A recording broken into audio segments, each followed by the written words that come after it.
بسم اللہ الرحمن الرحیم الحمد للہ رب العالمین والصلاة والسلام علی سید الانبیاء والمرسلین وعلی آلہ واصحابہ اجمعین۔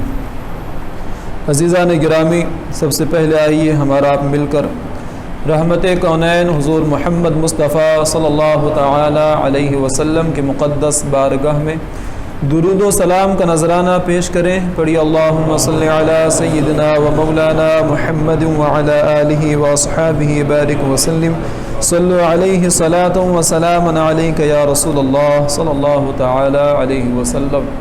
الحمدللہ، گزشتہ ہفتے سورہ بقرہ کی 7ویں آیت تک کا ترجمہ اور تفسیر پیش کیا گیا تھا۔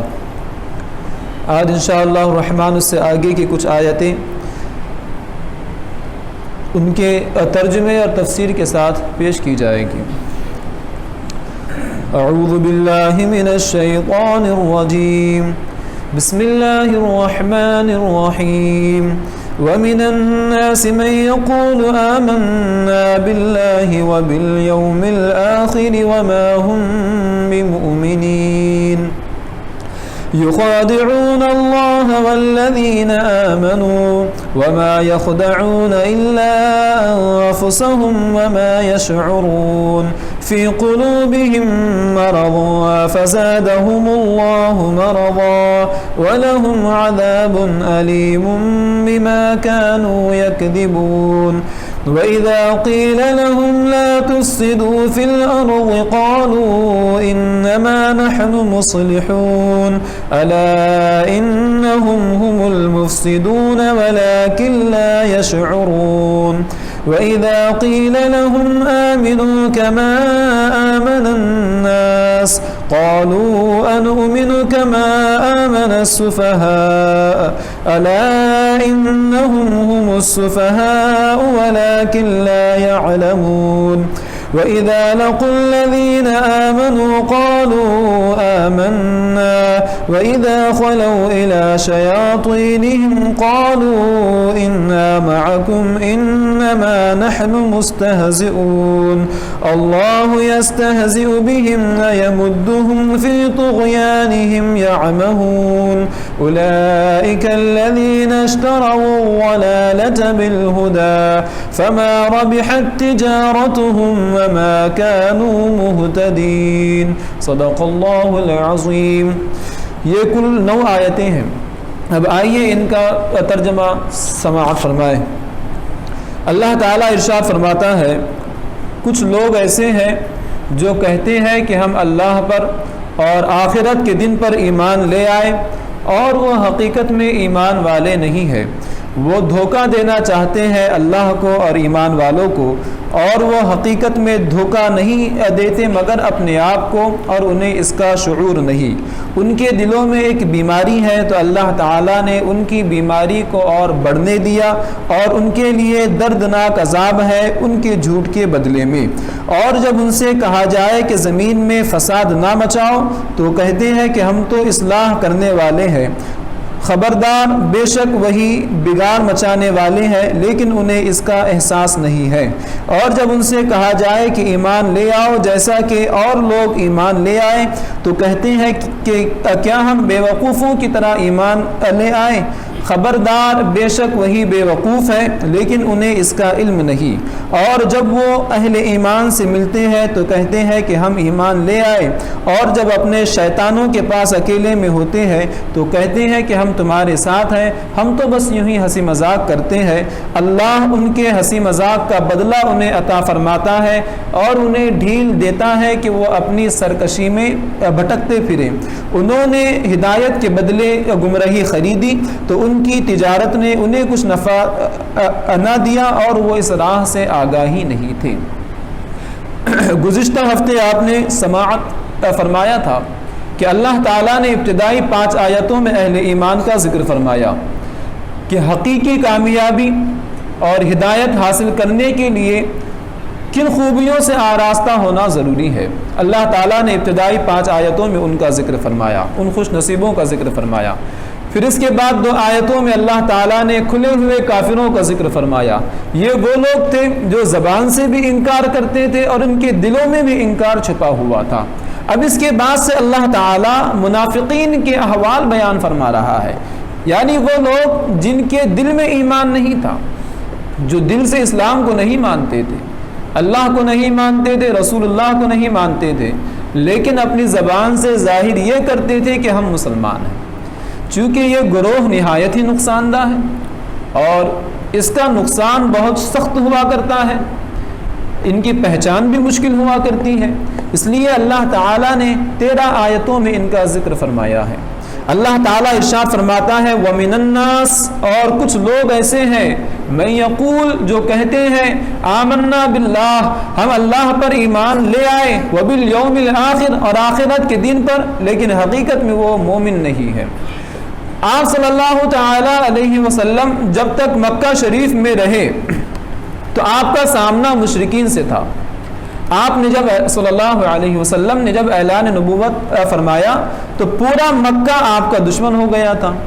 اب جو بھی مسلمان ہوتا تو اسے ظلم و ستم کی آندھیوں کا مقابلہ کرنے کے لیے تیار ہو جانا پڑتا تھا.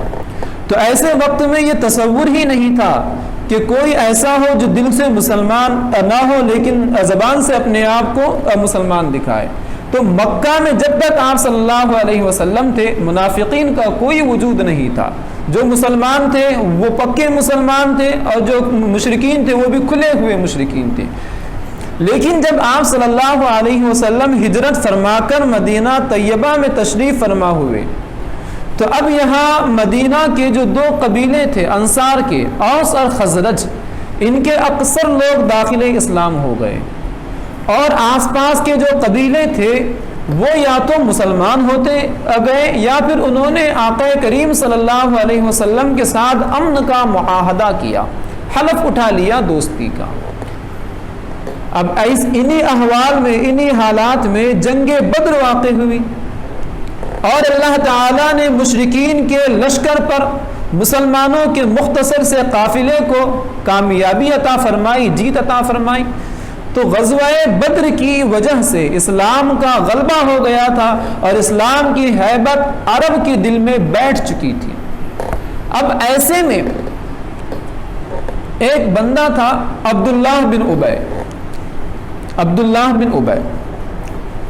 آقا کریم صلی اللہ علیہ وسلم کی آمد سے پہلے مدینہ طیبہ کے 2 قبیلے اوس اور خزرج وہ اسے اپنا پیشوا اور سردار بنانے کی تیاری میں مصروف تھے. روایات میں آیا ہے کہ اس کے لیے تاج بھی بن کر تیار ہو چکا تھا، تاج پوشی کی رسم ہونے والی تھی. لیکن جب آپ صلی اللہ علیہ وسلم کی آمد ہوئی تو اب کوئی پیشوا نہیں رہا، کوئی سردار نہیں رہا. سارے قبیلے آپ صلی اللہ علیہ وسلم کے حلقہ بگوش ہوتے گئے. عبداللہ بن ابی نے جب یہ دیکھا کہ میری سرداری ہاتھ سے نکل رہی ہے، میری حکومت خطرے میں ہے، تو اب اس نے یہ دیکھا کہ اگر ہم کھل کر آقا کریم صلی اللہ علیہ وسلم کا اپوز ہم کریں تو یہ ہمارے لیے نقصان دہ ہے. اس لیے کہ عرب کی ہوا اب محمد صلی اللہ علیہ وسلم کے لیے سازگار ہو رہی ہے. اسلام کا غلبہ، اسلام کی ہیبت لوگوں کے دلوں میں راسخ ہو رہی ہے. ایسے عالم میں کھل کر دشمنی کرنا یہ حکمت کے، یہ مصلحت کے خلاف ہے. تو اس نے ایک نیا راستہ نکالا. اس کے دل میں تو بغض تھا، اس کے دل میں کفر تھا، اس کے دل میں عداوت تھی، دشمنی تھی، لیکن اس نے ظاہری فائدہ اٹھانے کے لیے زبان سے ایمان کا اظہار کرنا شروع کر دیا. کیونکہ اب یہاں حالات میں انقلاب آ گیا تھا. جب تک مسلمان مکہ میں تھے اس وقت اسلام کے اظہار کا مطلب یہ تھا کہ اپنے آپ کو مصیبتوں کی بھٹی میں جھونک دینا، کیونکہ پورا مکہ دشمن تھا، پورا عرب دشمن تھا. لیکن جب آپ صلی اللہ علیہ وسلم مدینہ طیبہ میں آئے تو اب حالات میں انقلاب آیا. اب مسلمان بن کر رہنے میں لوگوں کو اپنا فائدہ دکھائی دیا. تو عبداللہ بن ابی نے غنیمت کے حصول میں اور مسلمانوں کی تلوار سے محفوظ رہنے کی نیت سے کہیں ایسا نہ ہو کہ مسلمان اسے اس کا خاتمہ کر کے رکھ دے. تو اس کے اندیشے میں اس نے دل میں کفر کو چھپاتے ہوئے زبان سے ایمان کا اظہار شروع کر دیا, اور جتنے لوگ اس کے ہم خیال تھے, اس کے راہ پر تھے, وہ بھی اس کے ساتھ میں آ گئے. اس طرح مدینہ طیبہ میں غزوہ بدر کے بعد منافقین کے نام سے ایک جماعت نمودار ہوئی. یہ نہایت نقصان دہ تھے, اور یہ قسمیں کھا کھا کر کہتے تھے کہ ہم مسلمان ہیں, ہم اللہ کو مانتے ہیں, ہم رسول اللہ کو مانتے ہیں, آخرت کو مانتے ہیں, قرآن کو مانتے ہیں. لیکن اللہ تعالیٰ ارشاد فرما رہا ہے وَمِنَ النَّاسِ, کچھ لوگ ایسے ہیں مَن یقول, جو کہتے ہیں آمنا باللہ وبالیوم الآخر, ہم اللہ پر اور آخرت کے دن پر ایمان لے آئے, وما ہم بمؤمنین, لیکن حقیقت میں وہ مومن نہیں ہے. تو اس آیت سے ہمیں کیا معلوم ہوا؟ معلوم یہ ہوا کہ ایمان کو زبان سے کوئی تعلق ہے ہی نہیں. ایمان کا تعلق براہ راست دل سے ہوا کرتا ہے. زبان سے اظہار ہو یا نہ ہو یہ الگ بات ہے. اللہ تعالیٰ کے نزدیک جو ایمان مقبول ہے اس کا تعلق صرف اور صرف آدمی کے دل سے ہوا کرتا ہے, قلب سے ہوا کرتا ہے. ایمان یعنی ماننا, ماننے کا تعلق زبان سے نہیں ہے. زبان سے تو اقرار ہوتا ہے, زبان سے اعتراف ہوتا ہے, زبان سے اظہار ہوتا ہے. ماننے کا تعلق کس چیز سے ہے؟ انسان کے دل سے ہوتا ہے. تو اب ہمیں اپنے احوال کا جائزہ بھی لینا ہے کہ کلمہ طیبہ کا اظہار ہم اپنی زبان سے کرتے ہیں, اللہ تعالیٰ کی معبودیت کا, اللہ تعالیٰ کی حاکمیت کا, آقا کریم صلی اللہ تعالیٰ علیہ وسلم کی رسالت کا, قرآن کے کتاب الہی ہونے کا اور آخرت کے وقوع ہونے کا زبان سے اقرار ہم کر رہے ہیں. تو یہ ہمارے دل میں کس حد تک بیٹھا ہوا ہے یقین, کیونکہ ایمان کا پورا فیصلہ دل کے احوال پر ہوگا. آپ دیکھ رہے ہیں ایک طرف تو یہ منافقین ہے جو زبان سے قسمیں کھا کھا کر کہتے ہیں کہ ہم مسلمان ہیں, زبان سے وہ کہہ رہے ہیں, لیکن اللہ تعالیٰ فرما رہا ہے ما ہم بمؤمنین, وہ مومن نہیں ہے. لیکن اس کے مقابل کچھ مسلمان ایسے تھے جو دل سے مسلمان تھے, لیکن مشرکین انہیں مجبور کرتے تھے کلمہ کفر بولنے پر. تو اللہ تعالیٰ نے خود ارشاد فرمایا کہ اگر کوئی دل میں ایمان کو مضبوطی کے ساتھ رکھتے ہوئے کسی مجبوری کے تحت کلمہ کفر زبان سے کہتا بھی ہے تو اللہ تعالیٰ اس پر کوئی پکڑ نہیں فرماتا ہے. ایمان اور کفر کا تعلق زبان سے ہے ہی نہیں, اس کا تعلق سیدھا انسان کے دل سے ہوا کرتا ہے. تو ایمان وہ ہو کہ اللہ تعالیٰ خود ہمارے ایمان کو مقبول فرمائے, اللہ تعالیٰ ہمیں ایسا ایمان عطا فرمائے. اور اسے کہتے دل میں کفر کو چھپانا اور زبان سے ایمان دکھانا, یہ کہلاتا ہے منافقت, یہ کہلاتا ہے منافقت. اور منافقین یہ کافروں سے بھی بدتر ہے. کلام پاک میں ارشاد ہوتا ہے ان المنافقین فی الدرک الاسفل من النار, کہ بے شک جو منافق ہے وہ جہنم کے سب سے نچلے طبقے میں ہوگے. لیکن نفاق کی دو قسمیں ہیں, ایک ہے نفاق اعتقادی اور ایک ہے نفاق عملی. نفاق اعتقادی تو یہ ہے کہ دل میں کفر چھپائے اور زبان سے ایمان دکھائیں, یہ نفاق اعتقادی ہے. اور جو ایسا منافق ہو وہ ہمیشہ کے لیے دوزخ میں, وہ بھی دوزخ کے سب سے نچلے طبقے میں رہے گا. لیکن نفاق کی ایک دوسری قسم ہے نفاق عملی, یعنی بندے کے عمل میں نفاق آ جائے, جو اس کے دل میں ہے زبان سے اس کے خلاف نکلے. جیسے مثال کے طور پر کسی مسلمان کے لیے بدخواہی ہمارے دل میں ہے اور ہم زبان سے اپنے آپ کو اس کے لیے خیر خواہ ہم بتائے, تو یہ نفاق عملی ہے. ایک مثال ہم نے پیش کی, بخاری شریف کی روایت میں ہے اللہ کے رسول صلی اللہ علیہ وسلم نے ارشاد فرمایا اربع من کن فیہ کان منافقا خالصا, جس کے اندر 4 خصلتیں ہوگی وہ خالص منافق ہوگا. جس کے اندر 4 خصلتیں ہوگی وہ خالص منافق ہوگا. ومن كانت فيه خصلة منهم كانت فيه خصلة من النفاق, اور جس کے اندر ان 4 خصلتوں میں سے کوئی ایک خصلت ہوگی تو اس کے اندر نفاق کی ایک خصلت پائی جائیں گی حتى يدعها, جب تک کہ وہ اسے چھوڑ نہ دے. اب وہ 4 خصلتیں کون سی ہیں؟ اذا اؤتمن خان, جب اس کے پاس امانت رکھی جائے تو وہ اس کے اندر خیانت کرے.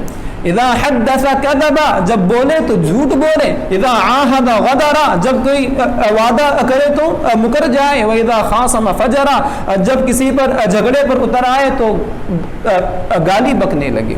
یہ 4 خصلتیں وہ ہیں کہ آپ صلی اللہ علیہ وسلم نے فرمایا جس کے اندر یہ 4 خصلتیں ہیں وہ خالص منافق ہے، اور اگر یہ 4 نہیں ان میں سے کوئی ایک ہے تو اس کے اندر نفاق کی یہ خصلت ہے، یہ نفاق عملی ہے، اور نفاق عملی یہ نہایت ہی ہلاک کرنے والا ہے۔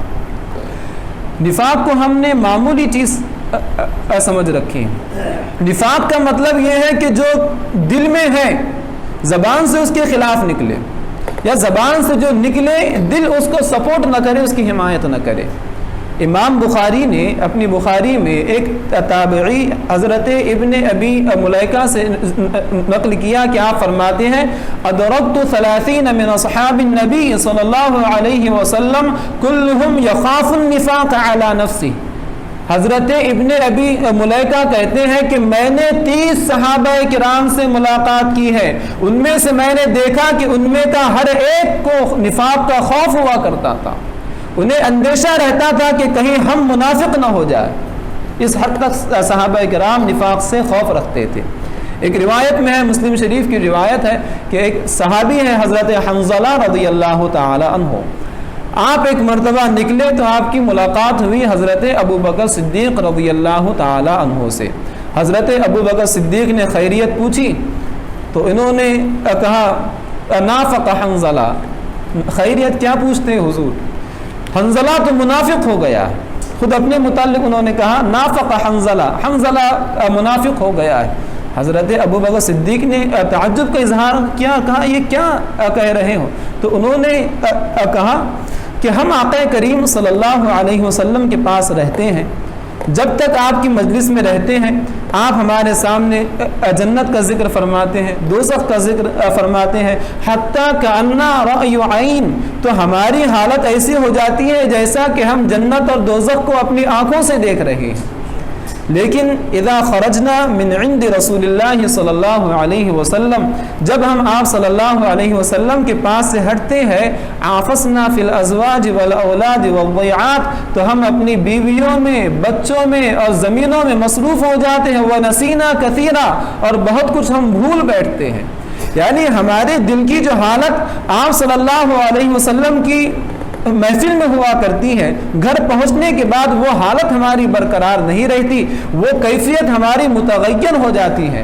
حضرت ابو بکر صدیق نے کہا کہ ہمارا بھی معاملہ ایسا ہی ہے، آؤ چل کر آقا کریم صلی اللہ علیہ وسلم سے اس بارے میں پوچھتے ہیں۔ تو یہ دونوں اصحاب آپ صلی اللہ علیہ وسلم کے پاس حاضر ہوئے اور پورا معاملہ عرض کیا کہ حضور آپ کی محفل میں رہتے ہیں تو دل کی حالت کچھ اور رہتی ہے، لیکن جب اپنے اپنے مکانوں پر پہنچتے ہیں تو اس حالت میں تبدیلی آ جاتی ہے۔ تو آپ صلی اللہ علیہ وسلم نے فرمایا ان لو تدومون علی ما تکون عندی وفی ذکری وفی الذکر، کہ میرے پاس جو حالت تمہاری رہتی ہے، اگر وہ حالت اور ذکر الہی کی وہ حالت ہمیشہ کے لیے اگر تمہیں میسر آ جائے تو فرشتے تمہارے بستروں میں تم سے مسافے کے واسطے آ جائے۔ اگر یہ سچویشن تمہاری ہمیشہ رہے، یہ کیفیت ہمیشہ رہے، تو تمہارے بستروں میں اور تمہارے راستوں میں فرشتے تم سے مسافہ کرنے لگے۔ آپ صلی اللہ علیہ وسلم نے فرمایا یا حنظلہ ساعۃ وساعۃ، اے حنظلہ یہ کیفیت کبھی کبھی ہی آیا کرتی ہے۔ تو یقین کی یہ کیفیت کا کبھی کبھی آنا یہ بھی ایمان کی علامت ہے۔ ایک حالت دل کو عربی زبان میں کہتے ہیں قلب، قلب کا مطلب ہی ہوتا ہے الٹنا پلٹنا۔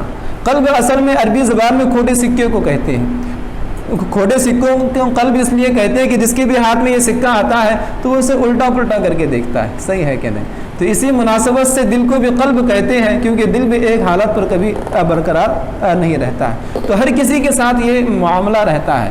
آپ صلی اللہ علیہ وسلم نے فرمایا کہ یہ نفاق نہیں ہے، لیکن یہ معلوم ہوا کہ صحابہ کرام نفاق سے کتنا خوف رکھتے تھے۔ حضرت حذیفہ رضی اللہ تعالیٰ عنہ ایک صحابی رسول ہے، آپ صلی اللہ تعالیٰ علیہ وسلم نے انہیں تمام منافقین کے نام بتا دیے تھے اور انہیں رازدار رسول کہا جاتا ہے، یہ منافقین کو پہچانتے تھے۔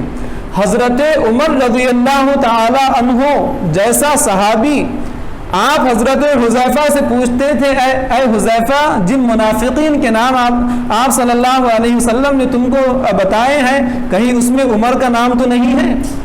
حضرت عمر اپنے متعلق پوچھتے تھے۔ تو یہ بات کتنی سخت ہے۔ حضرت حسن رضی اللہ تعالیٰ عنہ فرماتے ہیں کہ نفاق وہ چیز ہے کہ جس سے خوف رکھنا مومن کی علامت ہے اور جس سے بے خوف رہنا یہ منافق کی علامت ہے۔ اللہ تعالیٰ ہمیں نفاق سے محفوظ فرمائے۔ آگے فرمایا کہ وہ اپنے خیال میں دھوکہ دینا چاہتے ہیں اللہ کو اور ایمان والوں کو، یعنی زبان سے اسلام کا اظہار کر کے انہیں ایسا لگتا ہے کہ ہم مسلمانوں کو دھوکہ ہم دے دیں گے، یعنی مسلمان یہ سمجھیں گے کہ یہ بھی ہمارے ہیں، غنیمت میں جب حصہ آئے گا تو ہمیں بھی اس سے حصہ ملے گا۔ وہ چاہتے ہیں کہ اللہ کو اور اہل ایمان کو دھوکہ دے، لیکن فرمایا وما يخدعون الا انفسهم وما يشعرون، لیکن حقیقت میں وہ اپنے آپ کو دھوکہ دے رہی ہے۔ یہاں سے یہ معلوم ہوا کہ مسلمانوں کو دھوکہ دینے کی فکر رکھنا یہ نفاق کی علامت ہے۔ دھوکہ دینے کا، فراڈ کا جو نیچر ہے یہ مومن کا ہرگز نہیں ہوتا ہے۔ آقا کریم صلی اللہ علیہ وسلم نے فرمایا المکر والخدیعۃ فی النار، دھوکہ اور فریب یہ دوزخ میں ہے۔ تو مسلمانوں کے خلاف مسلمانوں کو دھوکہ دینے سے پرہیز کرنا چاہیے، یہ نفاق کی علامت ہے۔ پھر فرمایا فی قلوبہم مرض، ان کے دلوں میں ایک بیماری ہے۔ بیماری کون سی ہے؟ شک کی بیماری ہے یا حسد کی بیماری ہے۔ فزادہم اللہ مرضا، تو اللہ تعالیٰ نے ان کی بیماری میں اور اضافہ فرما دیا ہے، اور ان کے لیے دردناک عذاب ہے ان کے جھوٹ کے بدلے میں۔ منافقین میں سے کچھ ایسے تھے جن کے سینوں میں حسد کی بیماری تھی، اور کچھ ایسے تھے جن کے سینوں میں شک کی بیماری تھی۔ اللہ تعالیٰ نے حسد کو، نفاق کو اور شک کو بیماری سے تعبیر فرمایا ہے، کیونکہ بیماری کی وجہ سے انسان کے جو اعضاء ہیں یہ صحیح طور پر کام نہیں کر پاتے ہیں۔ جو عضو جس چیز کے لیے، جس فنکشن کے لیے بنا ہے وہ کام، وہ فنکشن صحیح طور پر نہیں ہو پاتا ہے۔ بیماری میں بے قاعدگی آ جاتی ہے، بے اعتدالی آ جاتی ہے اعضاء کے افعال میں۔ اب شک، حسد، منافقت، بدعقیدگی یہ ایسی چیزیں ہیں جن کی وجہ سے روح کی اور دل کی کارکردگی متاثر ہو جاتی ہے، اور دل اپنا مقصد نہیں حاصل کر پاتا، روح اپنے مقصد کو نہیں پہنچ پاتی۔ اور جس طرح کچھ بیماریاں ایسی ہوتی ہیں کہ جو انسان کی زندگی کو ختم کر کے رکھ دیتی ہے، اسی طرح روحانی بیماریاں ایسی رہتی ہیں کہ وہ ہمیشہ کی جو زندگی ہے اس کے عیش کو ختم کر کے رکھ دیتی ہیں۔ تو یہ شک، منافقت یہ بڑی بیماری ہے۔ اللہ تعالیٰ نے ان کی بیماری میں اضافہ فرمایا، اور ان کے لیے المناک عذاب ہے، دردناک عذاب ہے ان کے جھوٹ کے بدلے میں۔ یہ جو جھوٹ بولتے ہیں کہ ہم مسلمان ہیں، حالانکہ وہ مسلمان نہیں ہے، تو اس کے بدلے میں اللہ تعالیٰ انہیں دردناک عذاب دے گا۔ اور پھر فرمایا جب ان سے کہا جاتا ہے کہ زمین میں فساد نہ پھیلاؤ، اذا قیل لهم لا تفسدوا فی الارض، جب ان سے کہا جاتا ہے کہ زمین میں فساد نہ مچاؤ۔ منافقین کی عادت تھی کہ وہ مسلمانوں کی باتیں کافروں تک پہنچایا کرتے تھے، یا مسلمانوں ہی کے جو مختلف قبیلے ہیں ایک کو دوسرے کے خلاف بھڑکانے کی کوشش کیا کرتے تھے۔ یہ منافقین کا شیوا ہے، ادھر کی بات ادھر لگانا اور مسلمانوں کے درمیان انتشار کی کوشش کرنا، یہ نفاق کی علامت ہے۔ مومن کی یہ شان نہیں رہتی ہے۔ تو یہ اس طرح زمین میں فساد مچاتے تھے، بگاڑ مچاتے تھے۔ ارشاد ہو رہا ہے کہ جب ان سے کہا جاتا ہے کہ زمین میں فساد نہ مچاؤ، تو وہ کہتے ہیں کہ نہیں، ہم تو اصلاح کرنے والے ہیں۔ اللہ فرما رہا ہے خبردار، بے شک وہی فسادی ہے لیکن انہیں اس کا علم نہیں ہے۔ آدمی کے اندر عیب رہے یہ الگ بات ہے، لیکن انسان اپنے عیب کو ہنر سمجھنے لگے یہ بہت ہی بڑی ہلاکت کی بات ہے۔ انسان اگر برا ہے تو اس کے لوٹ کر آنے کی امید ہے، لیکن اگر وہ اپنی برائی کو اچھائی سمجھ بیٹھا ہے تب اس کے لوٹ کر آنے کی امید نہیں ہے۔ مومن کی شان یہ ہوا کرتی ہے کہ اس کے اندر ہزار خامیاں کیوں نہ ہو، وہ اپنی غلطی کو غلطی مانتا ہے، اپنی خامی کو خامی مانتا ہے۔ لیکن منافق کی خصلت یہ ہوا کرتی ہے کہ وہ اپنے عیب کو عیب ماننے کے لیے ہی تیار نہیں رہتا ہے۔ منافقین سے ارشاد ہوتا ہے کہ تم زمین میں فساد نہ مچاؤ، تو وہ کہتے ہیں نہیں بھائی، ہم فسادی تھوڑی ہیں، ہم تو اصلاح کرنے والے ہیں۔ اور یہ اللہ تعالیٰ اگر کسی بندے کو اس کے عیبوں سے غافل فرما دے تو یہ اللہ تعالیٰ کی طرف سے بہت بڑا عذاب ہے۔ اگر بندہ گناہ گار رہے تو وہ اور بات ہے، لیکن اگر بندہ اپنی خامیوں سے غافل ہو جائے اور اپنے عیب کو ہنر سمجھنے لگے تب اس کے لوٹ کر آنے کی امید نہیں رہتی، اور یہ بہت بڑا عذاب ہے۔ قالوا انما نحن مصلحون، تو کہتے ہیں کہ ہم تو اصلاح کرنے والے ہیں۔ اللہ تعالیٰ فرما رہا ہے کہ حقیقت میں یہی فسادی ہے، لیکن انہیں اپنے فساد کا علم نہیں ہے۔ جب ان سے ارشاد ہوتا ہے کہ آمنو کما آمن الناس، ایمان لے کر آؤ جیسے اور لوگ ایمان لے کر آئے ہیں۔ تم دیکھ رہے ہو کہ یہ مہاجر جو مکہ چھوڑ کر مدینہ طیبہ میں آ گئے ایمان کو لے کر، جیسا ان کا ایمان ہے ویسا ہی ایمان لے کر آؤ، یا تم اپنے میں کے ہی دیکھو۔ یہودیوں میں سے حضرت عبداللہ ابن سلام یہ ایمان لے کر آئے، تو جیسے یہ لوگ ایمان لے کر آئے ہیں تم بھی ایمان لے کر آؤ۔ تو وہ کیا کہتے تھے پتہ ہے؟ وہ کہتے تھے انؤمن کما آمن السفہاء، کیا ہم ان بیوقوفوں کی طرح ایمان لے کر آئیں؟ کیا ہم ان بیوقوفوں کی طرح ایمان لے کر آئے؟ سوال یہ ہے کہ وہ مسلمانوں کو بیوقوف کیوں مانتے تھے، کیوں سمجھتے تھے؟ مسلمانوں کو بیوقوف کیوں سمجھتے تھے؟